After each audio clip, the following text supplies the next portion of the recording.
Have you ever looked at the beauty and intricacies of an animal, bird, or fish, and asked yourself, could this really have been created through a process of evolution? Could time plus chance come together and give us all the beauty we see in the world? Hi, I'm David Hames, and in the next few minutes, we're going to take a close look at some animals that are going to shatter that very idea.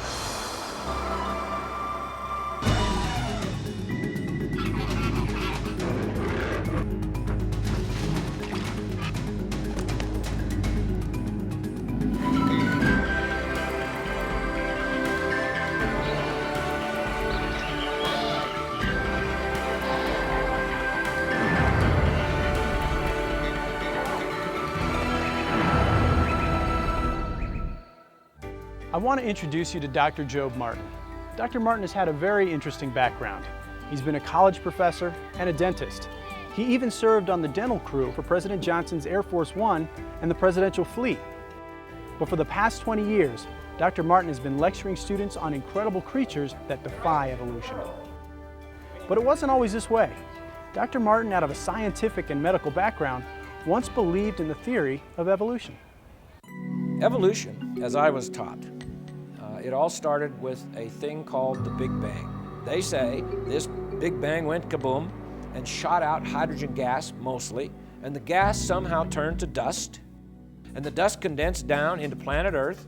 The evolutionists say it started dry, and then over millions of years, volcanic activity produced the water, and then in some little pond of this water somewhere on planet Earth, these inorganic chemicals got together and they were zapped by some kind of X-ray or something else, and all of a sudden you have this little speck of life. And they say that was about 3.5 billion years ago. And then that little speck of life somehow, over about 3 billion years, became the first cell, which was somewhere around 600 million years ago.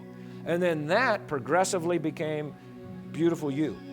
Dr. Martin's traditional scientific background would go through an evolution, rather a revolution, as he joined the staff as a professor at Baylor Dental College. This was the beginning of the evolution of a creationist. And so in the fall of 1971, I went to Baylor in Dallas and gave my first lecture. It was on the evolution of the tooth. And I talked about how these fish scales gradually migrated into the mouth and became teeth. And a couple of my students came to me after class that day and said, Dr. Martin, have you ever investigated the claims of creation science? Well, that was 1971. I'd never even heard of it. At that point, I'd been a Christian for about 5 years. And so I'm thinking to myself, where are these guys coming from? I've never heard of this. And so I said, sure, I'll look into this with you. And I'm thinking, kind of as a cocky young professor, I'll blow these guys away. Well, they asked me to start studying the assumptions that the evolutionists make. And in all my years, 8 years of scientific education, I had never had a single professor tell me about an assumption. And so we started looking at the assumptions, and I began to realize they're making some claims here that really the assumptions aren't valid when they tell us rocks are very old and all these kinds of things. And then they asked me to start studying some animals and see if I thought that animal could evolve. Well, the first thing that we really studied together was this little bug called a bombardier beetle. And this little insect, it's about a ½ inch long, and it mixes chemicals that explode. So I began to think, okay, now how would that evolve? Let's say if evolution is true and you're evolving along here and you don't have a defense mechanism, because that is the defense mechanism of the bug. So if evolution is true, it had to somehow evolve that. So let's say it's coming along here. Well, the first time it evolves the explosion, what does it do to the bug? Boom, you just splattered your bug, okay? So splattered bug pieces don't evolve. So I thought, well, how could this have happened? Well, it doesn't blow itself up. It has another little factory inside itself that manufactures chemicals. A chemical acts as a catalyst so that when you squirt that chemical in with these other chemicals that are like in neutral, you get your explosion. Well, the first time it manufactured that little chemical, here it goes again, blew itself up again. But it doesn't. Why? Well, because it has like an asbestos-lined firing chamber. And even then it would blow itself up if it didn't have somewhere for the explosion to go. So it has twin tail tubes. And it can aim these tail tubes all the way up, out the side, out the front. Let's say a spider is coming up toward its side and it doesn't have time to turn around and shoot. It can just take its little gun turret and aim it out there and shoot. The explosion on this little bug, all you hear, if you're listening as a human, you hear this pop. But scientists have now put that explosion in slow motion. And it's like about 1,000 sequential little explosions, but they're so fast, all we hear is one pop. And so you think, well, now, why would that be? Well, that was a curious thing for the scientists that study this little bug. A lot of them are at Cornell University, some other places. And what they discovered was that if it was just one big pop, the little bug, if he's shooting like a spider, let's say over here, and he goes room, bang, and shoots it, he's going to pop himself right out of there. It's like lighting a burner on a jet engine, so he's out of there. But as long as it is a sequential explosion with his little legs, he can hang on. How would evolution explain a sequential explosion? This little bug messes with all the theories of evolution. There is no way a slow, gradual process is going to produce this bug. There's no way even the newest theories of evolution, like punctuated equilibria, which means evolution happens very fast. Well, there's no way that will explain this little bug.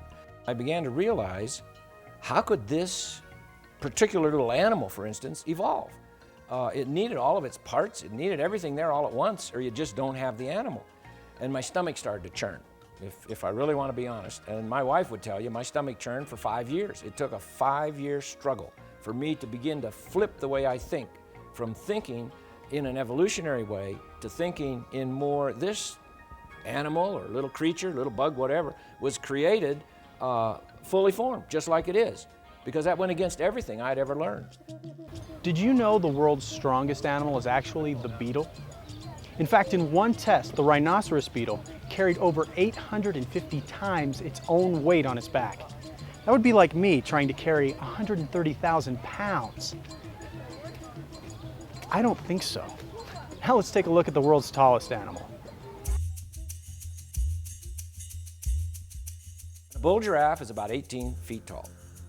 In order to get blood up that long, skinny neck against gravity, the bull giraffe has to have a powerful pump, and that's his heart.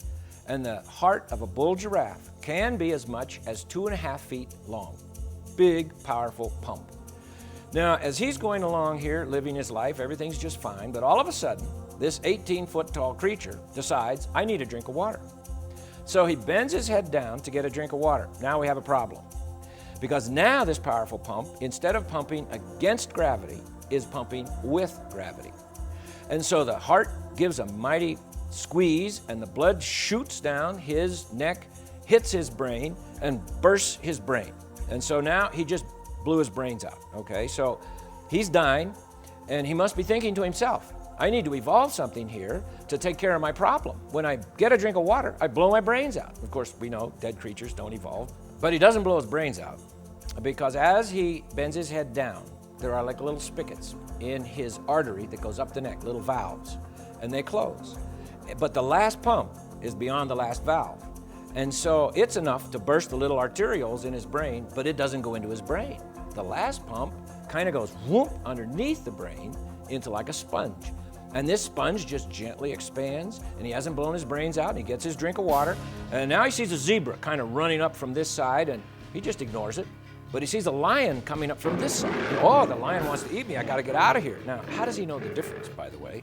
Evolutionists can't explain that to us, but the fact is, here comes this lion, he's going to eat the giraffe, and so the giraffe jumps up, he runs about 5 steps, passes out. Not enough oxygen to his brain. While he's there, passed out, the lion is eating him. He must be thinking, I need to evolve something here. I got this problem. I pass out when I get up too fast. But he doesn't, of course. Well, why? Well, because God made him so that when he begins to bring his head up, the little spigots, the little valves in the artery opened.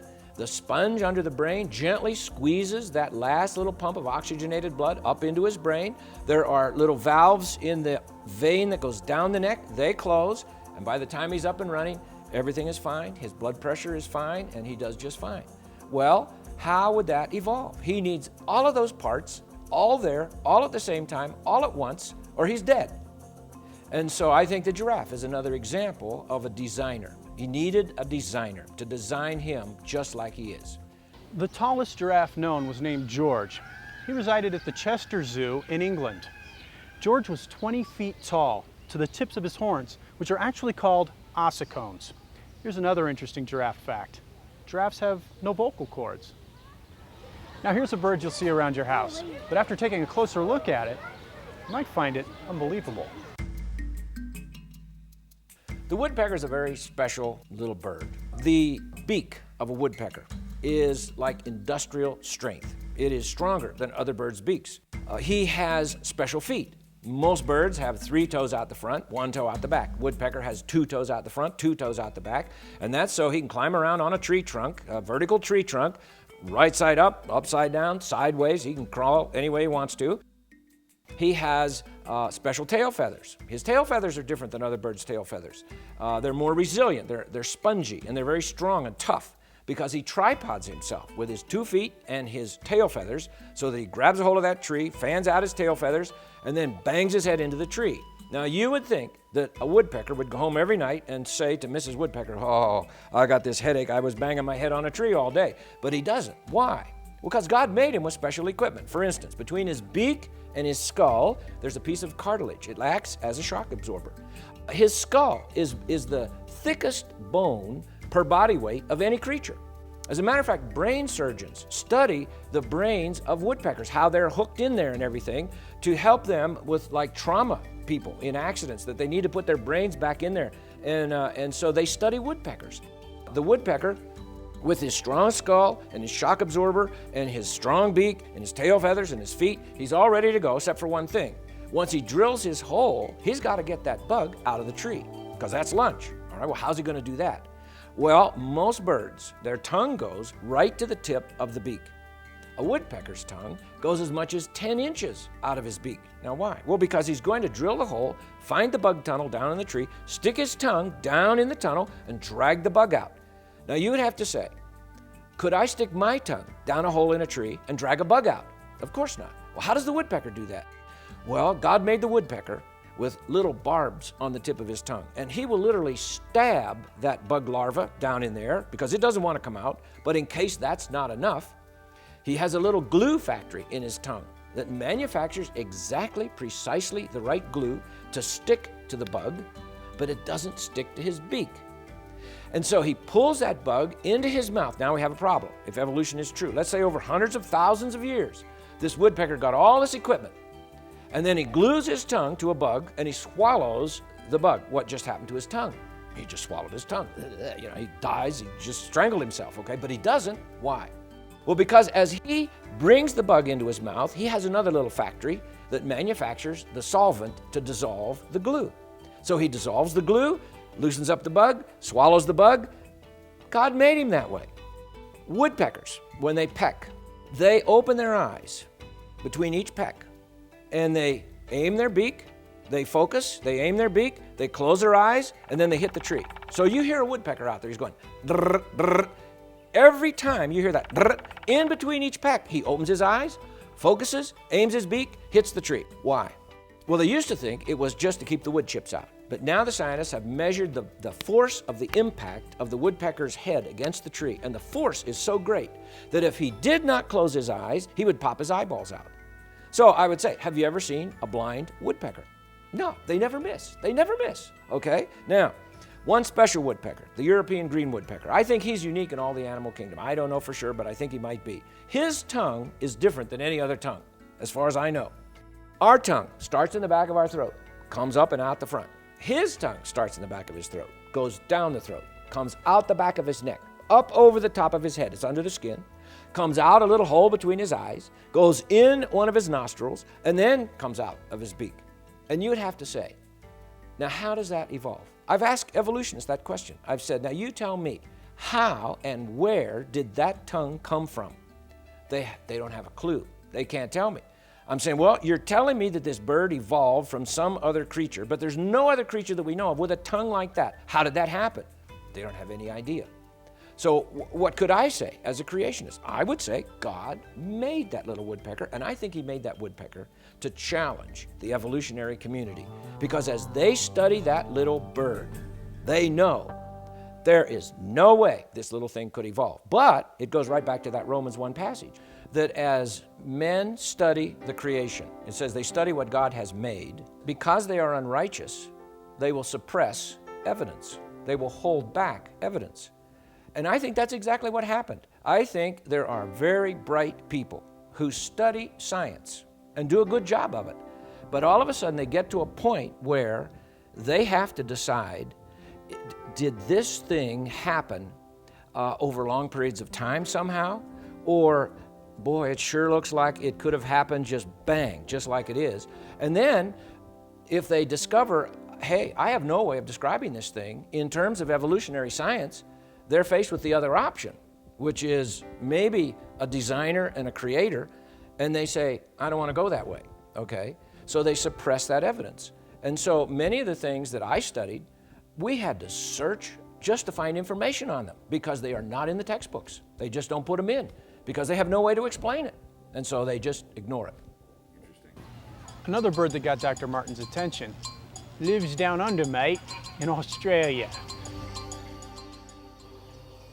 There's a little bird in Australia. It's called the Australian incubator bird. Some people call it the mound builder. Sometimes it's called the brush turkey. And there's different species. We'll talk about one in particular. But this little bird, about 3.5 to 4 pounds, the female has 2 jobs. Her first job is to check out the nest and see if it's going to be okay. The male builds the nest, and then the female checks it out. Now you would say, well, big deal. She's going to check out the nest. Well, this nest is not like any other nest. Some of these nests have been measured at 20 feet across and as much as 50 feet high. And some of them dig down into the dirt 3 to 6 feet. So it's like a huge, that's why they're called the mound builders. It's like a huge mulch pile.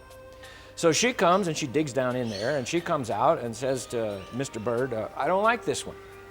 And so he says, okay, hang on for a couple months, I'll build you another one. Okay, so he builds her another one. Let's say she likes this one. Now she goes to job number 2. And that is, she lays eggs. Now she lays 1 egg every 3 days for 7 months. And it's a little 3.5 to 4 pound bird, and the eggs are almost a ½ pound each. They're almost as big as an ostrich egg. Impossible, impossible. She's dead. I mean, you can't do that, okay? But she does. Now, this one species, the female makes a very thick shell on the eggs, and it has pores. All birds' eggs have pores. That's how they breathe. But this one, the pores are shaped like little ice cream cones. And the tip of the ice cream cone is in toward the inside of the shell. So as the chick begins to develop inside the shell, he gets to a certain day and he can't get enough air. He's going, I can't get enough air. And so he begins to shave off, scrape off the inside layer of the shell. And that makes the holes bigger. He's going up the ice cream cone, so now he can breathe. And so he does that all the way along till he finally breaks out of the shell. Now the male bird takes care of the nest. The female, once she lays the eggs, she just goes off, and now he takes care of the nest.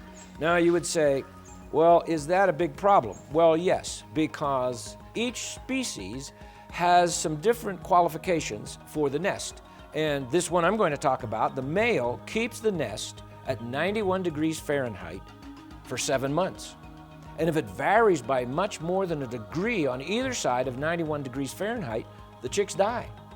So Daddy Bird is out there every day. He digs down into the nest and he checks the temperature, and the scientists aren't even exactly sure how he does the temperature. But he checks the temperature. Oh, it's 92 degrees. It's too hot. I got to do something. So he runs back up, and sometimes he'll throw sand on top to try and reflect more sunlight, or he has various things he'll do.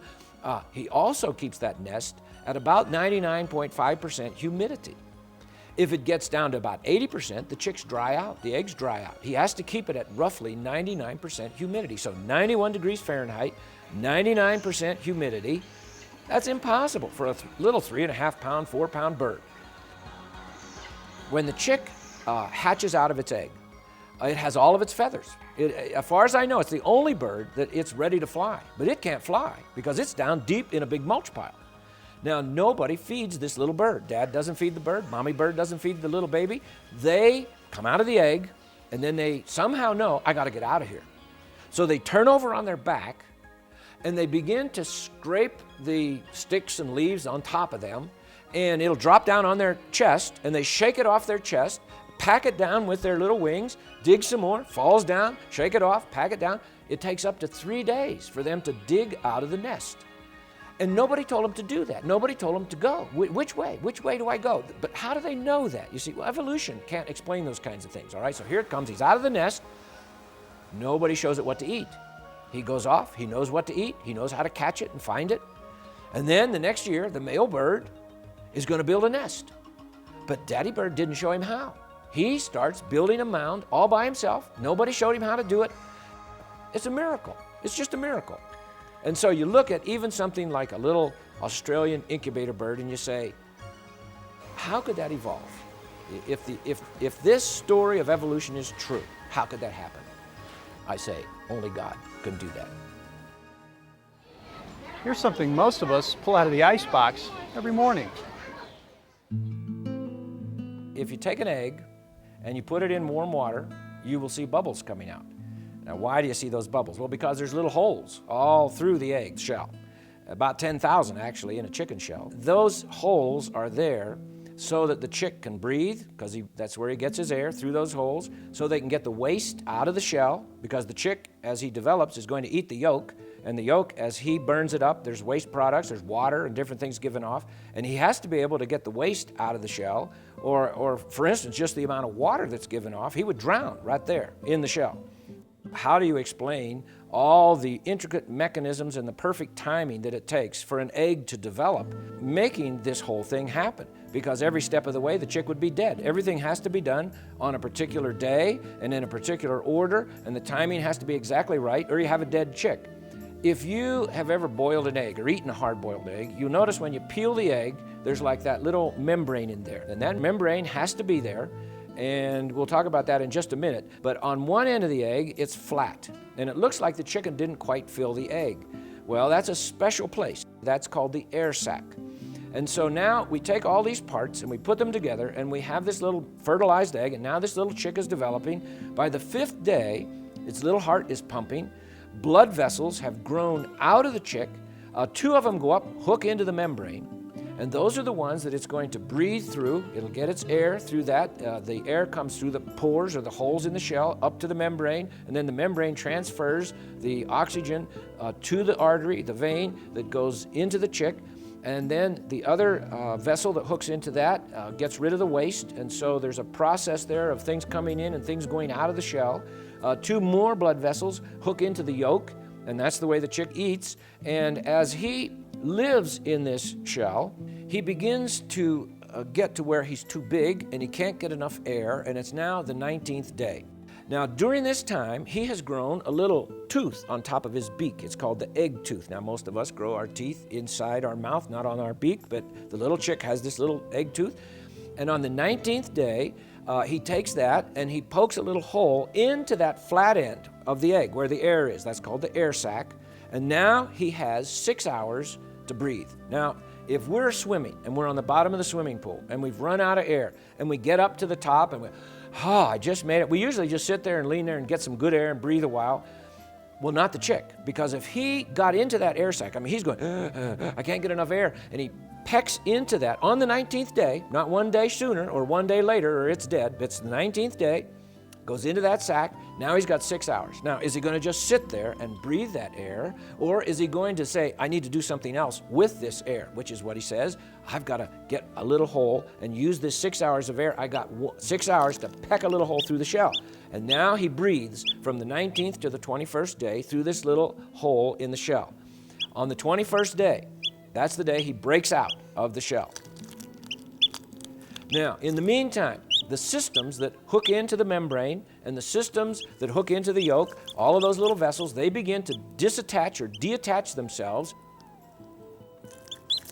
And when he comes out of the shell, sometimes he might have a blood vessel hanging on him somewhere or something like that. But the fact is, these things, it's like he's dropped his spacesuit off and he is ready to go.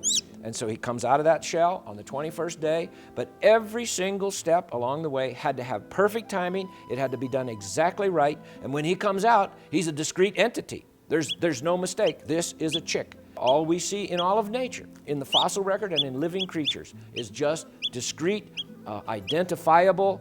We can label them. That's a cow. That's a chicken. And so I think that's more evidence that God made everything, including little chicks, just exactly like they are. Wow. Breakfast is not going to look the same. Did you know in an official test at the University of Missouri, chicken number 2988 laid 371 of these things in just a year? That's a lot of eggs.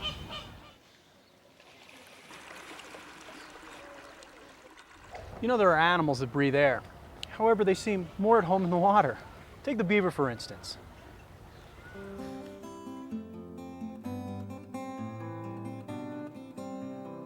The beaver is amazing because it's an engineer. They build their beaver dams with engineering skill. As a matter of fact, engineers study beaver dams to see how to build strength into a dam and to see how to channel water. It's like the beaver knows all this. And so our engineers go to college and then they study what the beaver. It's like the brain surgeon studying the woodpecker. It's like God gave us examples in His creation of how to do things right. Well, anyway, a beaver builds his house, and he usually has a couple of entrances coming in under the water, and he makes his house in such a way that the bad gases that build up in there can escape. Oxygen can come in, but he builds it in such a way that it will stay dry in there. And so they can have little baby beavers in there, and they have a nice, dry, clean place to be. He will store food in the bottom of the stream or the river, and that means he has to be underwater frequently. Well, in the winter, where most beavers live, it gets very cold. Has God made a provision for that? Oh yes, He sure has. A beaver goes underwater. He has like transparent eyelids, water goggles, and he can see through his eyelids under the water, and that's to keep the dirt out of his eyes that's floating around. He has nose flaps that close, keeps the water out of his nose, ear flaps that close, keeps the water out of his ears. He has a special thing that I like. He has fur-lined flaps in the back of his mouth that cover his throat and his molars, his big teeth in the back. Now, his front teeth, they must not be sensitive because those are the ones that he uses to chew down and chew through the trees, and they wear down, and they keep growing, and he'll wear them off, they keep growing, and so they must not be sensitive, but his back teeth are. And so God made him little fur-lined flaps to protect them from the cold ice water in the wintertime. And then you think about the way a beaver swims, and he can take a branch that has a load, a drag on it, and he can swim across even a stream with a current, and he wants to come over here, but he's over here, and there's a current, and he's dragging a branch, and he can go right straight across there. He'll compensate. So he's making mathematical calculations, and he is figuring out what kind of rudder action he needs with his tail to compensate for the drag and for the current in the stream, and he gets to where he wants to go every single time. I don't think evolution has an explanation for that, but I think my God does. Another animal is the duck-billed platypus, and this animal is fascinating. It's similar to a beaver in that it spends a lot of its time in water, has webbed feet, and lays eggs. Kind of strange for a mammal, but anyway, the thing that is fascinating is the way it finds its food. A platypus eats little tiny shrimp that it finds under the water, but when it goes in the water, unlike the beaver, which has clear eyelids, the platypus closes his eyes. He has nose flaps that close, so he's not seeing anything, he's not smelling anything. So how does he find the shrimp? He has inside of himself a mechanism that detects the electrical impulses in the tail of the shrimp between the muscle and the nerve. When the nerve sends an impulse to the muscle, there's a tiny little electrical impulse, and the platypus reads that electrical impulse, and that is what leads it to its food. They have done experiments where they have put dead shrimp in a tank with flashlight batteries, and the platypus will go to the flashlight battery because there's an electrical current there. So he finds his food by reading the electrical currents, those tiny little electrical currents. That's a miracle, absolute miracle. I don't know about you, but I am no fan of spiders, which gets me thinking, how could something so creepy and crawly be incredible?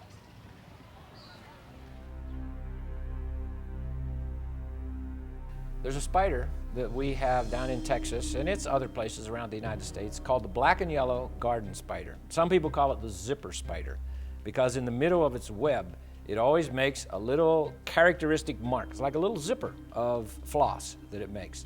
And this spider is just amazing. We raised some of these spiders. We don't raise them, they just grow there at our house. And so we watch them and we feed them things like grasshoppers and crickets. And they have 7 different kinds of webbing that they make. They make a certain kind of webbing that is not sticky. And that is what they will run out on their web to catch a little bug.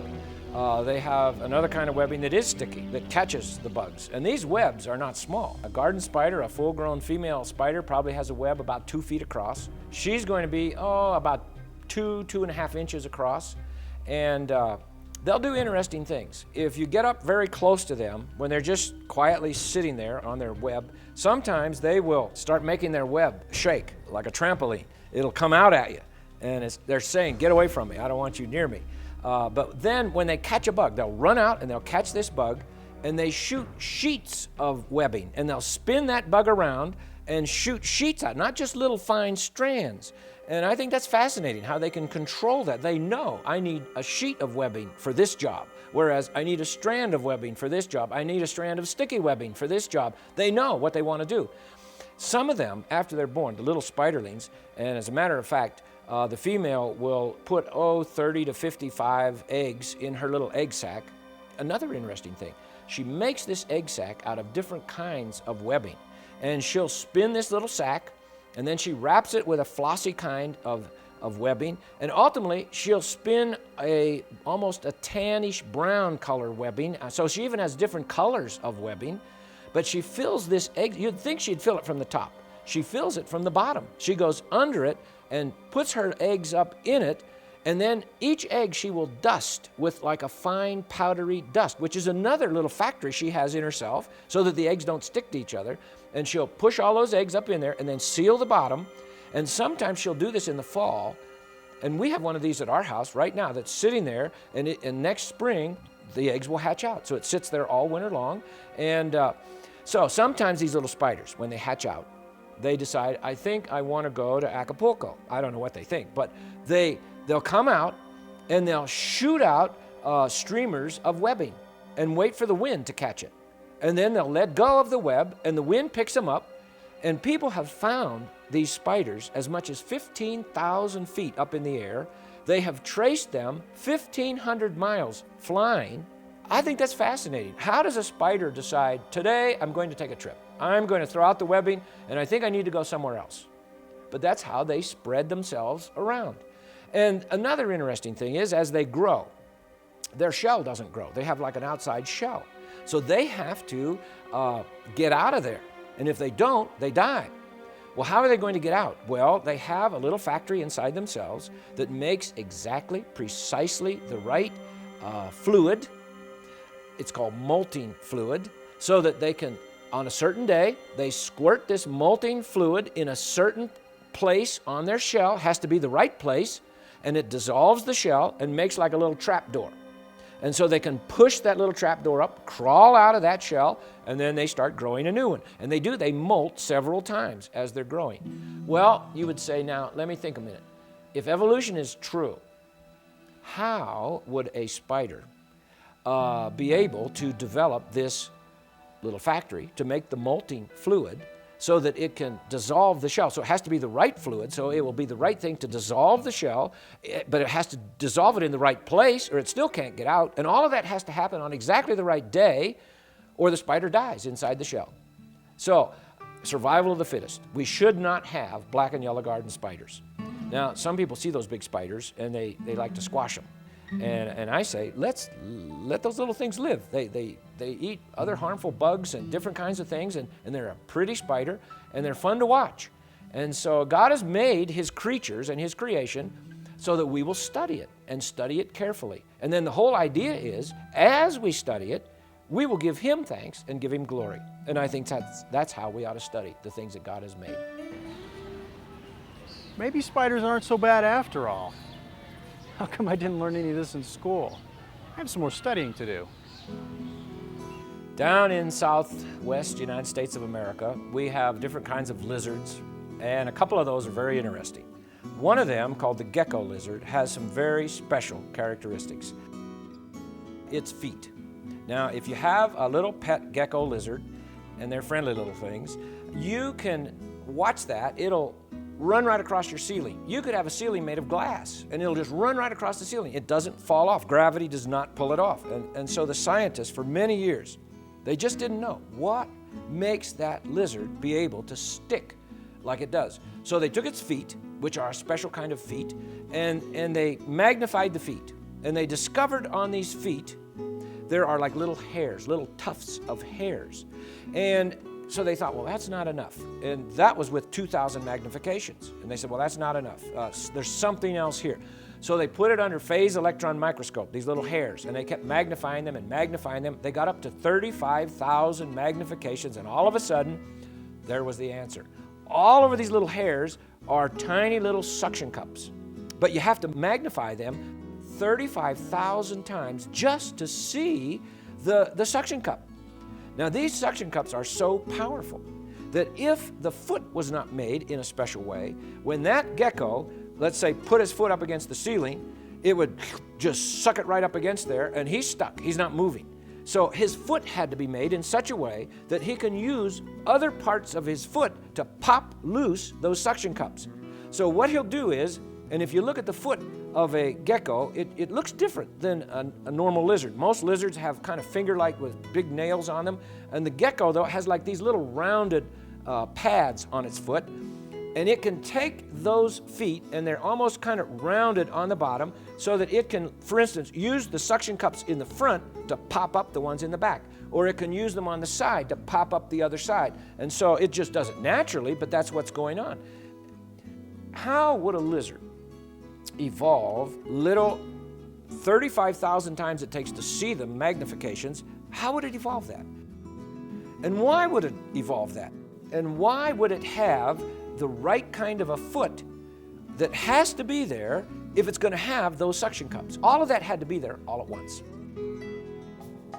And then we have this other lizard. He's called the Chuckawalla lizard. And he has really three different distinctives that make him special. One of them is he has almost like a blanket across his back of skin. And this skin changes color. He'll start out in the morning and it'll be dark. And that means it absorbs more sunlight because he's a cold-blooded animal and he needs to be able to get his blood warmed up so he can run away from his enemies and things. And so it'll warm him up. But later on in the afternoon, in the desert, when the sun is really hot, it turns a light beige color and it reflects the sun so that his blood doesn't boil. Now he has a defense mechanism. Let's say a coyote wants to eat one of these little lizards, and they do try to eat these lizards. He will run into it like a crack in the rocks, and he expands his body kind of like a blowfish. He will blow his body up, and he's now stuck in there, and they can't get him out. There's no way to pull it out of there. It just kind of conforms to the cracks in there, his defense mechanism. But the thing I like about the Chuckawalla lizard is his desalination factory. Now that means he has too much salt in his blood. Why? Well, because he lives in the desert and there's no water, so he doesn't have anything to drink. So as he eats plants and little animals, little insects, he begins to build up salt. And as the salt builds up, it's enough to kill him. Now, when does he know he has too much salt? Well, when he gets too much salt, what does that do? It kills him. So survival of the fittest. You see, he's out of here, but he's not. Why? Because God made a little factory in his nose. It's a little desalination factory. It's a little factory that will, as the blood builds up salt, all of a sudden he thinks, I think I need to get the salt out of my blood. I think I'll run it through my factory. So he shunts the blood. He detours the blood through this little factory. And that little factory takes the salt out of his blood. Now, every now and then, the Chuckawalla lizard, he goes, achoo, and he sneezes pure salt crystals. Now, I think you could take a Chuckawalla lizard, put him on your dining room table, and say, okay, Chuck, we need a little salt here. And there you go. We've got pure salt from a lizard's sneezes. I think that's incredible. He is another one of the incredible creatures that our Lord has made. What's the most complex creature? Has to be you and me. But how did we get here? Are we distant cousins to the apes? Or were we designed by a creator? And if so, is the Bible's account of creation actually possible? If we look at the Genesis account of God's creation of man, he says he made man fully mature. Adam, when we first meet him, full grown man, only 1 minute old. It says he took a rib and made Eve. Now, some Christian people say, I can have evolution, I can have the Bible. Well, now we have a problem.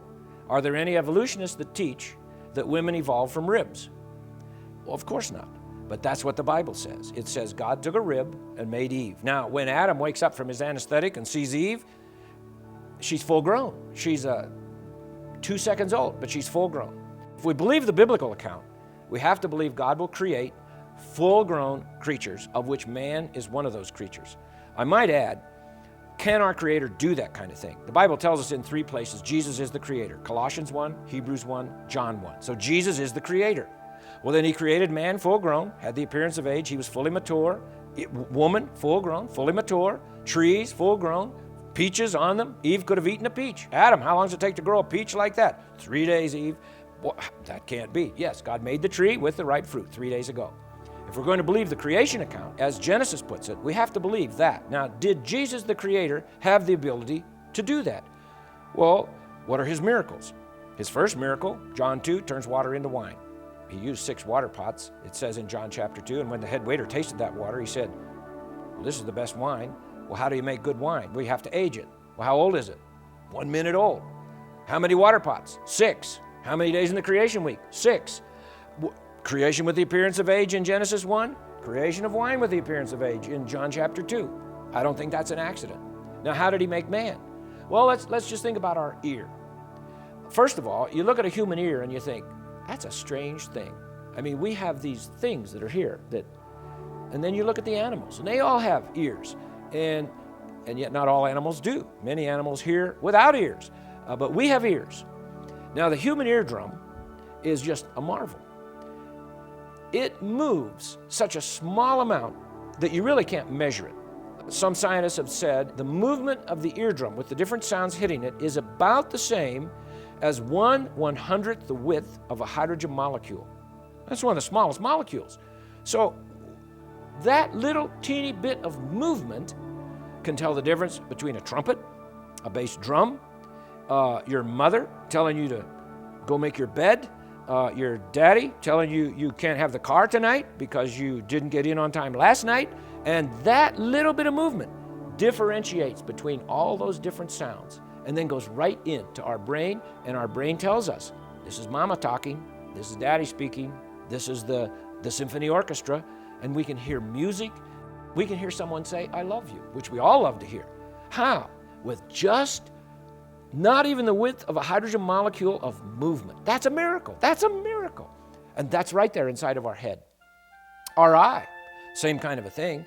I mean, scientists have not been able to duplicate what our eye does. They cannot make a lens on a camera, and I imagine photographers would like to have a lens like that it sees clearly far away, it sees clearly up close. If we're talking a good eye, not one that has pathology or it needs glasses. The eye is constantly, it's like this.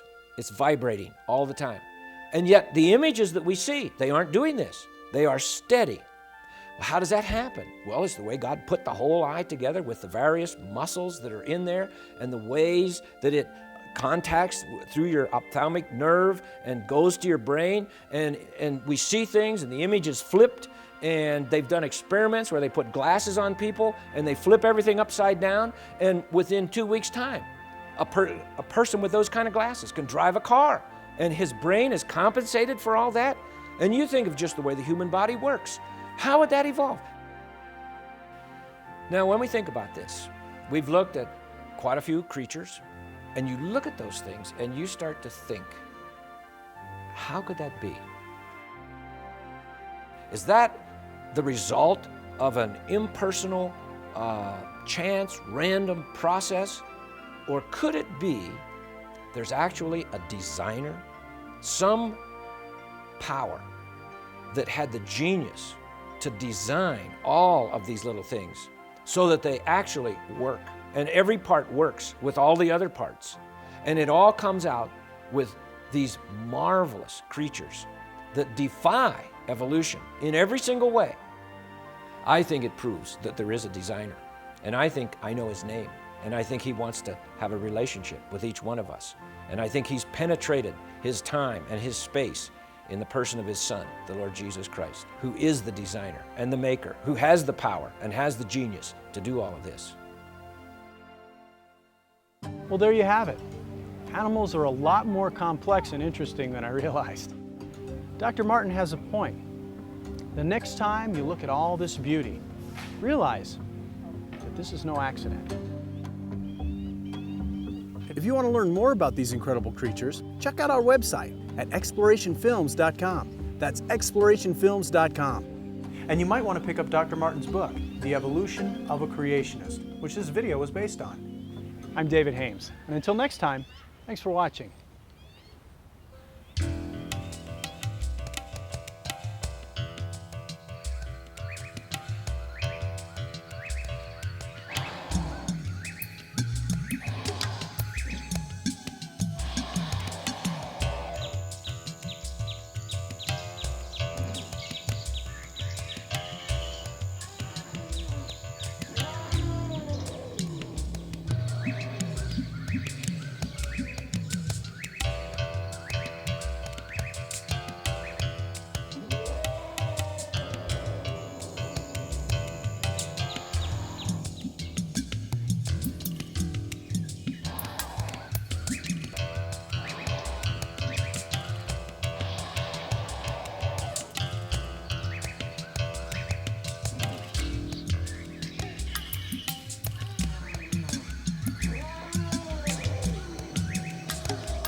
If you want to learn more about these incredible creatures, or you'd like to get a copy of this or other videos in the Incredible Creatures series, call 800-964-0439 or check out our website at explorationfilms.com. That's explorationfilms.com. You can also check out our other resources that we have available. To invite Dr. Martin to speak to your group or organization, call 972-771-0568 or on the web at www.biblicaldiscipleship.org.